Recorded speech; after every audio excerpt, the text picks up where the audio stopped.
Hey there guys, and welcome back to the channel. So unless you've been sleeping under a rock, in case you haven't heard in the past 2 weeks or so, Ally Bank has lowered their interest rates. Now before we make this into a big dramatic scene, it didn't drop by too much though. They simply lowered their interest rates on their high APY savings account from 2.2% to 2.1%. So they lowered it just by a measly 0.1%. But this is where it gets more crazy guys, because you see, Marcus by Goldman Sachs has also lowered their interest rates as well, dropping their savings account rates from 2.25% to 2.15%. Now again, it's not that much of a big difference, but there seems to be something going on here with these banks lowering their interest rates. So for those of you who may have already heard this, you may be wondering to yourself, are these banks still worth it right now? Is Ally Bank still worth getting into with my money into a high APY savings account? Now guys, we gotta be straight up honest here. These interest rates are never guaranteed, okay? They are not a guaranteed thing no matter what bank you go into. Banks can always change their interest rates whenever they please, okay? But to get a better understanding of this, we need to understand what is happening and why is it happening. Now see guys, we gotta remember that banks, they're a business. And so they're in the business of, well, making money, right? Because that's what every business is in the business of. So with that being said, banks want you to deposit your money with them, okay? Because you see, in return, they can use your money and loan it out to other people and make money off your money, which they also pay you back a little bit percentage as well. So in a way, they need your money to make money, that way you can make money. It's a whole cycle, all right? For example, if they loan money at a 10% interest rate to someone else using your money, and then they pay you a 2% interest rate on a savings account for borrowing that money, well then the bank just made an 8% difference on that money, all right? So in a way, it's a win-win situation, even though banks are low-key kind of ripping you off in my honest opinion. But regardless, everybody's making some money, so it's a win-win situation. Now, how much a bank can reasonably charge people for a loan, for the most part, are based on the 5 and 10-year treasury yield, okay? Which is largely driven by market expectation of supply and demand. Now, in case you haven't noticed, since the yield has been dropping recently, guys, this is one of the main causes onto why these banks are starting to pay out less money in your savings account, okay? Now, just like I mentioned earlier, guys, these interest rates are a never guaranteed thing and can always fluctuate over time, okay? Banks can determine when they want to lower their rates or increase their rates. Because you see, if the Fed decides to raise interest rates, you will actually be getting paid more from a savings account.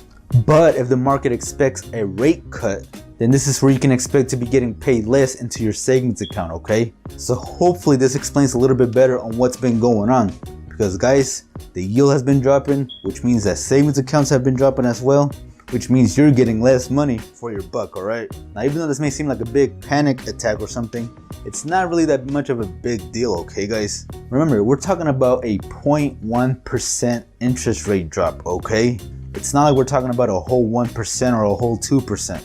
No, it's just a 0.1%, which means, for example, that for every $10,000 that you have in your savings account, you're only getting 83 cents less per month. So, I mean, 83 cents, guys, 83 cents in 1 year is like, what? I don't know, $9, $10? I mean, it's not that big of a deal, guys. Come on. There's no need to, go into a huge misfunction out here because of lowering interest rates. But of course, it does raise a big concern because with rates going down, it does raise a concern as to what's going on in the market and so on now, right? Which is why it's extremely important that you always keep up to date with some of the news that's been going on lately, okay guys? You can't simply ignore these type of things.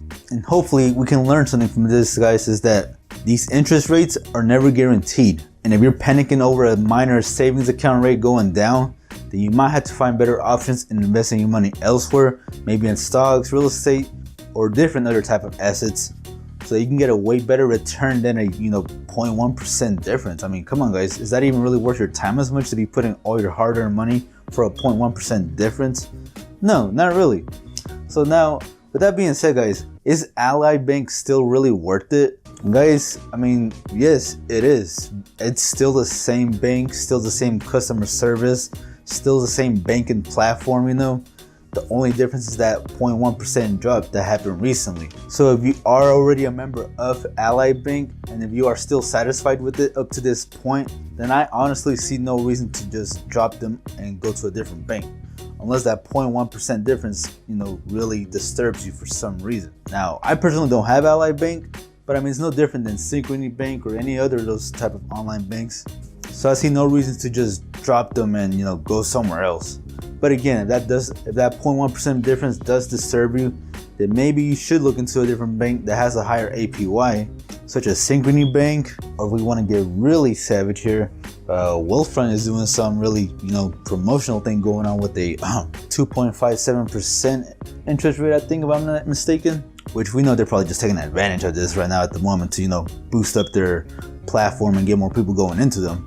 But overall, guys, Ally Bank is still a great bank, and it's moments like these that really make you, kind of wake up to what's going on in the world. Because if you are not paying close attention to what's going on in the markets lately, guys, you will suffer with your money when it gets hammered down out of nowhere, just like these interest rates that came out of nowhere, okay? So hopefully on this video, guys, you learned a thing or two. And if you did, guys, be sure to always give this video a huge thumbs up. I really appreciate you guys doing that. Also, leave me a comment down below, guys. What are your thoughts right now on this banking crisis that's been happening recently? Are you still with Ally? Are you looking towards a different online banking? Or it really doesn't bother you right now at the moment? Let me know in the comment section down below, guys. Also, if you are new to this channel, guys, and you did find any value whatsoever on this video, be sure to subscribe as well so that you stay notified on more videos just like this, alright, guys? Where we talk about personal finance, stocks, and everything in between about money, alright? But anyways, guys, that's gonna wrap it up, and I'll see you guys in the next video. Peace.